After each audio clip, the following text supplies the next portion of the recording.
You would think changing the oil on this BMW i8 would be super expensive and complicated, but we can do this ourselves in under 30 minutes with no special tools and for a fraction of the cost. Of course, there are some special steps as this is a BMW, so stay tuned. Since the engine on this BMW i8 is here in the middle, this is a mid-engine car, we will need some access to put the oil in, and it's much easier to do so before we jack up the car. So I'm just going to remove this engine cover.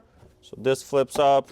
Then we can undo a couple of these turn clips thingies, and then it should pop out just like that. This noise insulation foam can then be removed. Next, we have to remove these 7 screws that are holding the metal engine cover in place. These are supposed to be hand removable, but in most cases they're not because people put way too much torque on these when they tighten them up. Now it just comes off and you can pull it out like that. And that gives us access to the oil filler cap, which we will need later in the job. Now we can block off the front wheels, so we can safely jack up the car. I'm gonna jack it up from this point right here. Of course, you can do it on each side of the car if you prefer it that way, and then put it on jack stands, but I've done this before and it seems pretty safe. This is a subframe that we are using to jack up the car here. I would recommend putting a jack stand on each side of the car just to be safe. We're now under the car, so we can take a closer look. As you can see, there is a cutout in your stiffening plate, so you don't need to remove anything underneath the car. That's great. This will be our drain plug, and that's our filter right there.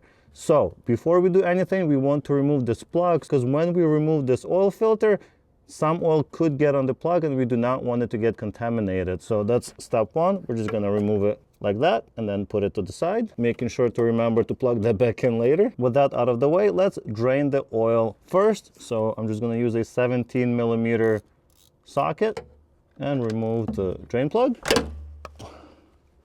That was on there tight. Wow. You will be reusing the actual bolt here, so don't drop it. We will, of course, replace the copper washer here.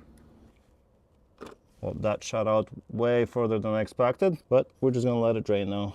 Now that the oil is draining, we can remove the oil cap. The next step is to drain the oil from the oil filter housing, and there is actually a second oil plug just right here inside that little filter cover. So we're gonna use a T55 Torx socket, so it looks like that. Of course, I'll have links to all of the tools I've used in the description down below. So we're gonna just undo this.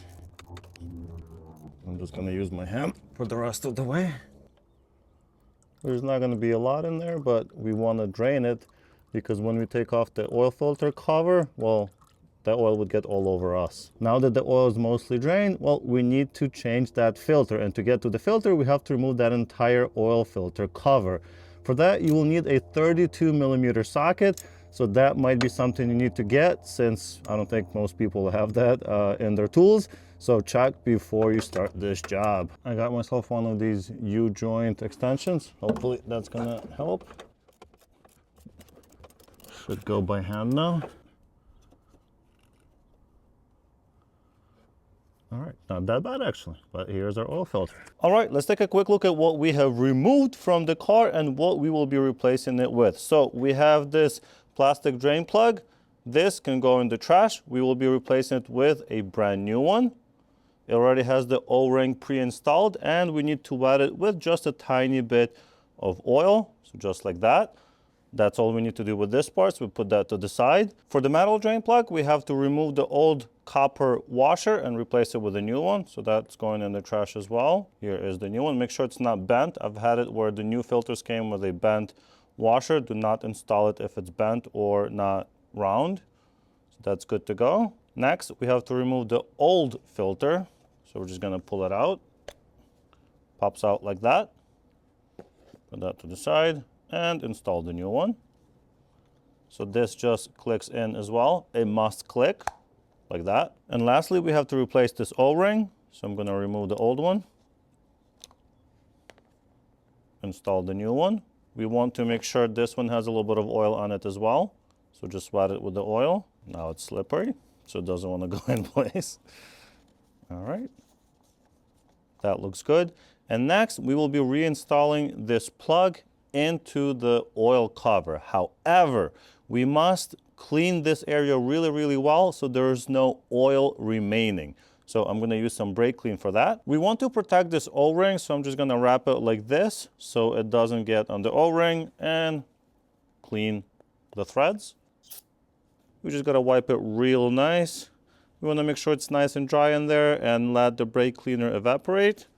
And as soon as that's done, we can install our plastic drain plug. I'm just going to install it by hand right now, and then we're going to torque it to spec under the car. That should be good. And now we can go under the car and reinstall both of these items. First, I will install both of them hand tight and then torque them to spec. There's also this non-return valve inside the oil filter housing.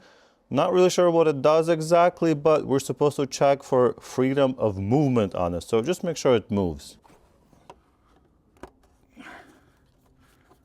Takes a little bit of pressure to put that in. Of course, we all know that torquing things to spec is very important, and this is why I got this NPODS digital torque wrench. This one should be pretty good, and it wasn't very expensive, so let's check it out. Gonna open it up. It comes with a certificate of inspection, and it shows you its accuracy right here, so that's pretty nice to see. Here is the torque wrench itself. Looks very good. It even comes with an adapter, which I will need. So that just goes on right there. Perfect. And we're going to turn it on. What's really nice is that we can program different torque specs into this torque wrench. So then when we're under the car, we can just go from P1 to P2 to P3. And then we don't have to remember exactly what the torque specs were. Super, super convenient. The first spec for us is going to be 25 Newton meters. That will be the oil filter cover to oil filter housing. There you go. Now we're going to go to the second memory and set that to 5 Newton meters. Perfect. And that's all we pretty much need here, because the oil drain plug, the metal one, is also 25 Newton meters. If you don't have a service manual, well, you can just grab your box from the oil filter. They have the specs listed right here. So let's do the oil housing first. There it is. We are at spec now. Now the nuance here is that we have to undo this now 180 degrees and then retorque it. So this will seat the O-ring better. It's about 90, 125-ish. All right, that's about 180. And then we're gonna retorque it. That's it, we're done with the housing. Now we have to do the drain plug here. So I'm just gonna switch to the Torx socket, switch the programming to number 2, which is 5 Newton meters. And that's it, we are done. Now we can do the metal drain plug. And this one will be 25 Newton meters as well. Switching back to 25 Newton meters. And with that, we are done under the car. Of course, don't forget to reconnect this plug. Here's a quick look at all of the tools you will need for this job. You will need a torque wrench, that's a must. You will need a pretty good beefy wrench to take off the oil filter housing, a smaller one for the smaller stuff. So we have one of these, that's going to be the number 5 one. We have a Torx T55, 17 millimeter socket, and a 32 millimeter socket. And that's pretty much it. This will be useful for removing the O-rings, but otherwise, pretty simple and inexpensive stuff here. Now we can remove the car from the jack stand and put it back on flat level. I don't want to spend more than a minute talking about oil, so here we go. I'm going with this Liqui Moly TopTec 6600 0W20, mostly because that is what BMW recommends. This oil is of the new LL-17FE Plus standard, which helps you with emissions and efficiency, but some argue that it may not necessarily be best for overall engine protection and go with the older LL01 rated oil. As far as the brands, it doesn't really matter as long as the oil is rated with one of the above specifications, but I've always had good luck with this Liqui Moly oil. Check the description for BMW recommended oils. I've used this oil on my BMW X7 and the B58 engine for the last 2 or 3 years, and it's been doing great, so I'm gonna stick with it. With the hard steps done under the car, it's time to pour in the oil, and this car takes 4¼ liters of oil. So you will just need one of these jugs, and do not put all of it in. You will have to have about 3/4 of a liter left. And now we can just put the cap back on.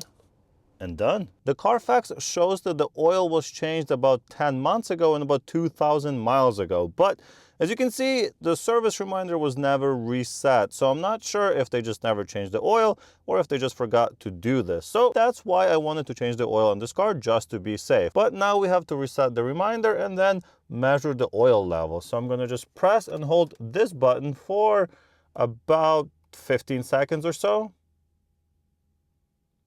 Oh, actually only a few seconds. As you can see, it says reset possible. So I'm going to press and hold again. Reset, yes. So press and hold again.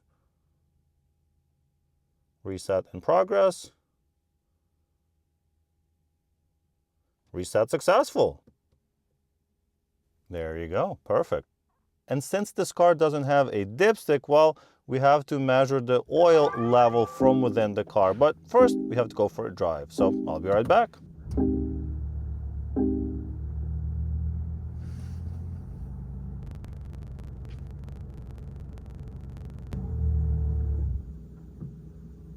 Perfect. For those new to the channel, this is my auction-bought BMW i8, which overheated on my first test drive.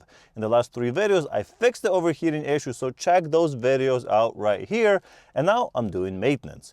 Even though the last oil change was only 2,000 miles ago, I started with the oil change since it has been almost a year and I don't trust the previous owners. Anyway, many more videos to come, so subscribe to the channel to follow this project. Thank you so much for watching, and I'll see you in the next one. Bye!